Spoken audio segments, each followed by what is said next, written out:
Hello everyone, I am in Dallas, Texas, the last day of my national speaking tour. This month I've traveled about 6,000 miles. First I started in San Diego, then I was in New York, Atlanta, back to New York, Atlanta, Austin, and I'm finishing off this national speaking tour. I want to share with you three reasons why travel rocks your world. The first one is this. All of us get into a routine because we're creatures of habits. And if you wonder why you're not as productive, if you wonder why you want to do more and you can't, it's because if you're constantly doing the same thing, you're going to keep getting the same results. You're literally running around in circles. I was sharing a story earlier this week when I talked about how I was 7 years old and I used to ride my bike along 61st Street in Woodside, Queens, over and over and over again. And I would end up in the same spot. Many of you are doing the same thing. If you are not making enough money, you're just doing the same strategy, same plans, no mentors. If you are not healthy enough, well, are you exercising every day or are you making excuses about why you can't exercise? If you want to write a book, if you want to learn a new instrument, if you want to travel the world, if you keep doing the same routines, you're not going to have the results you want. So the first reason why travel is so exciting, and it breaks your routine. It breaks the habits of you waking up in the morning at a certain time in a certain city, just simply getting on a plane, getting on a train, getting on a bus, going somewhere else. It breaks your routine, so your mind, it shifts in terms of your thinking because it allows you to think differently from where you were because of the fact that you've shifted your routines and habits. So, very important. As Ernest Hemingway once said, for those of you who are fans of Hemingway, he wrote a book called A Movable Feast about Paris. He said that if anyone is ever lucky enough to travel to Paris as a young man or woman, I'll add woman, it stays with you wherever you go, for Paris is a movable feast. Now, he would also say that when he was in Paris, he can think more about Michigan, and when he was in Michigan, he can think more about Paris. So when you remove yourself from a location where you are now, it also allows you to just think differently, because if you're in the same routine, same place, you can have the same thoughts. That's the first reason why travel rocks. The second reason is the place. Every single place you go to has a different feel, has a different vibe. If I'm in New York City, it's like a freaking bipolar stock market exchange relative to the weather.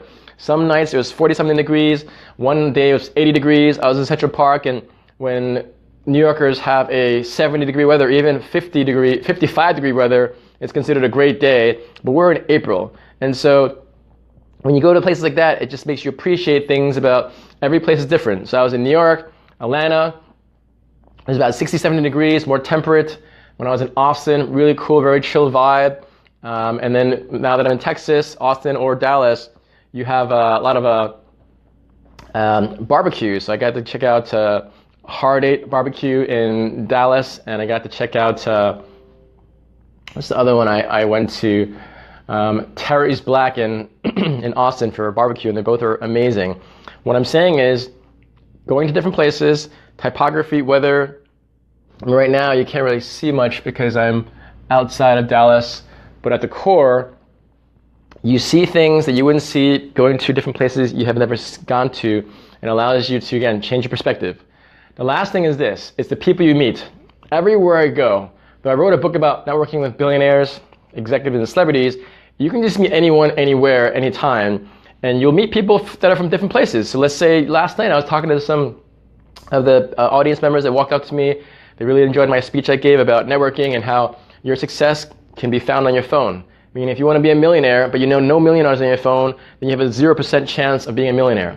If you want to be a book author, and again, you have no book authors on your phone, in your Rolodex, in your contacts, you have a 0% of being a book author. If you want to travel the world, but every single person on your phone is a sedentary beast that weighs 500 pounds, that all they do is sit on their couch and watch TV and eat their Doritos, you're not going to go very far in life relative to traveling. The point is, you want to model the people you want to be like.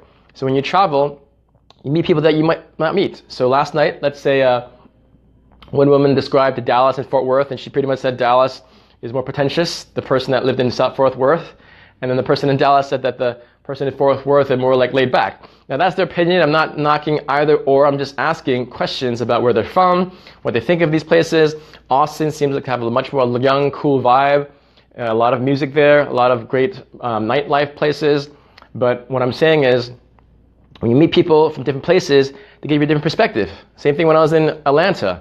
So much of Atlanta, at least where I was, there was such rich history with Dr. Martin Luther King Jr. We can see where he was born. You can see where he preached at Ebenezer Baptist Church. You can see where he's interred with his wife, Coretta Scott King. And I got to actually meet Dr. King's daughter, Bernice King, and got to also meet Andrew Young at a conference I went to.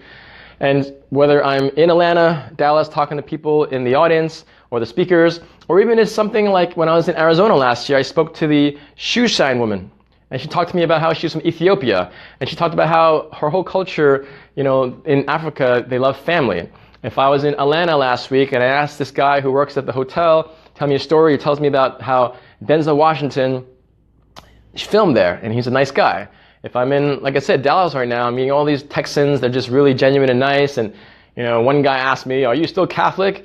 So I guess Catholicism and religion is close to it because that's the first question he asked me after I gave my speech. My point is, I doubt that would be the question I'd get asked in San Francisco. Perhaps I will, perhaps I won't. But the key I'm going to share is this. The 3 reasons why travel rocks your world is because 1, it breaks your routine from whatever you're doing so you can think differently. 2, the place and typography you go to, whether from the weather standpoint, the clouds, yesterday it was like raining really hard and in LA it doesn't really rain. And lastly, the people. Every single person you meet, just imagine it's like a menu of inspiration. Meaning if you're a foodie, you go to a restaurant, you see a menu of appetizers, main courses, and dessert. Well, people are the same way. Some people are just appetizers. They don't really think too many deep thoughts. It's just more of a casual conversation. And you have the main course. I was talking to one of the MCs here, and she just like dove deep and talked about our moms, how we love our moms, and so we dove deep. And then lastly, you have the dessert, which some people just want to kind of keep things sweet and nice and cordial. That's fine. So when you meet people, try to find those appetizers, main course, and dessert, so you feel completely satiated. But when you meet people from all other places, it'll really stay with you. It'll really stay with you. I mean, I went on a trip with my cousin Ben years ago. We went to Denmark. Brussels, we went to Belgium. We went to Bruges, Belgium. And I remember this is like over 10 years ago, my cousin and I went into this bar, checking out different people. We noticed this person with long hair, and it turned out to be some dude with long hair. He looked kind of like a Native American, or what you would stereotypically say as a Native American, because he had Asian features. But when we started talking to him, he was like half Eskimo and half Dutch. And he would spend half of his time in Bruges, Belgium, and the other half in Greenland, looking for minerals for his corporations. And he had this big bear claw as a necklace. And those moments of meeting people from a different land, different ethnicity, different typography, different geography, different career, it just made me think differently where, wow, there's people that are mineralogists. I didn't even know what that term meant. So you would never know about these things if you don't travel. Okay, so those are the 3 reasons. Breaks your habits, makes you see different things that you haven't seen from a place standpoint, and makes you have a menu of choices of people that you can learn from and grow from and get inspired from. Now you might be thinking, okay, Chris, I hear what you're saying, but I don't have money. Well, that's why you have things like Airbnb now. That's why you have things like Couchsurfing.com. That's a free service where you can actually just hang out at someone's couch in someone's apartment or someone's house around the world. You have Skyscanner, which my friend Laura told me about, where there's deals, or you can just check out best deals online. So there's no excuses. Even if you go to Google Flights, you can check out how much flights cost. So if you're going to be spending money on things that you'll never remember, or a purse or a pair of shoes or a watch, experiences last a lifetime if you go to the right experiences. So money should not be an issue as long as you save up and discipline yourself. Next one is this. You might think, I got plenty of time, Chris. No, you don't have plenty of time. And at the core, if you want something, you do it now. It's about priorities. And you might think, I need a whole week or 2 weeks to go to Paris or Europe. You know what?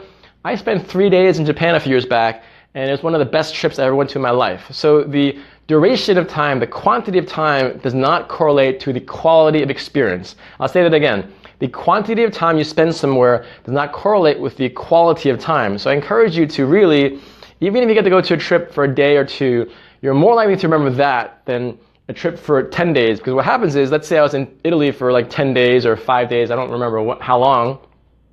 It just blends together. You see another church, another fresco, another painting, another artist, it blends together. But if you're only in Italy for 1 day, trust me when I say you're going to remember that. And when you think about life, life is all about memories. So you could say you went there for 2 weeks and it sounds cool, but at the core, it's about the quality of time you spend with the people you spend with. So the time-wise, just carve out some time if that's important for you. Next is, is there value in it? And like I kind of already explained to you, there is. And then you might think, well, I don't have anyone to go with. Well, just go by yourself. It might seem scary, but it's not, because when you're by yourself, you're more inclined to meet people and ideally just find more friends that are traveling more. And then when you're in this ecosystem of travelers, you'll have other friends. It's easy for me to find travelers now because many of my friends are. But if you're in a place where you don't have a lot of travel friends, just start going online looking for travel blogs, or go on Facebook and just see your friends and who they're traveling. But I want to be very mindful that, not everyone that travels has the same mindset. Some people that I travel, I don't know why they do this, but this is their choice. They just go to some fancy place, and they go to the Louis Vuittons, and they go to these shopping places. I'm like, wow, that seems like a waste of time. And you go to these places all around the world, and you go to the same fancy stores to buy your same fancy clothes and things. I'm like, oh, I guess that's cool for you, but it seems like a waste of time and a waste of money, but that's just my opinion. The point is, just go to places that you haven't been to, meet people you haven't met before, and you'll exponentially change your mindset. And so those are the 3 reasons why travel rocks your world. Hopefully you're doing well, and I usually do a recap, but I'll just use this as a recap for this week and this month, since I've been traveling quite often. Hopefully you're doing well, and Stephen, thanks so much for watching. We'd love to have you speak in my group. Not much of a budget, but we'd love to chat about have you down on a Tuesday evening. Yeah, that's a bit tough, Stephen, but we can talk. Nicole, what's up? Ready for you to join our GPS community. Daniel, Matt, Howard, Alyssa, Sager. Alyssa, happy belated birthday. Alyssa is an awesome person. She connected me with one of the most inspiring leaders in the world. Alyssa, hopefully you're well up in Vancouver. Zarifa, when are you going to join up with us? Eric, welcome, brother. Thanks for being part of our program. But again, remember, traveling is fun. Doesn't always have to be expensive. If you can find friends to go with, great. If not, go by yourself. If you keep waiting for someone to be in your life, whether a boyfriend, a girlfriend, a mother, a father, a brother, a sister, to go with you somewhere, you will never go anywhere. You will literally stand in your spot, petrified, because until you take action, until you move forward, you will never get where you want to go in life. Because the single most important quality that I see most lacking in people that don't succeed, that always complain, that always whine, that aren't really making a lot of money, that don't have great relationships, all they do is think, whine, and complain about what they don't have instead of appreciating what they do have and taking active steps forward toward their dreams. It's not just about thinking. It's not just about this laws of attraction. It's about proactively moving forward toward your dreams every single day, because each day you wait is another day wasted. I'll leave you with one final quote by St. Augustine when he said, "All of life is a book, and those that don't travel read only one page." I want you, my friends, to read multiple pages. I want your life to be this massive encyclopedia, this massive dictionary, this massive book of amazing inspirational images that you lived, because you deserve that. You're going to do great things in life. Hopefully you're doing well. Leave some comments down and write down one place you most want to travel to. And I'll talk to you soon. Have a great day and a great week, everyone. Bye.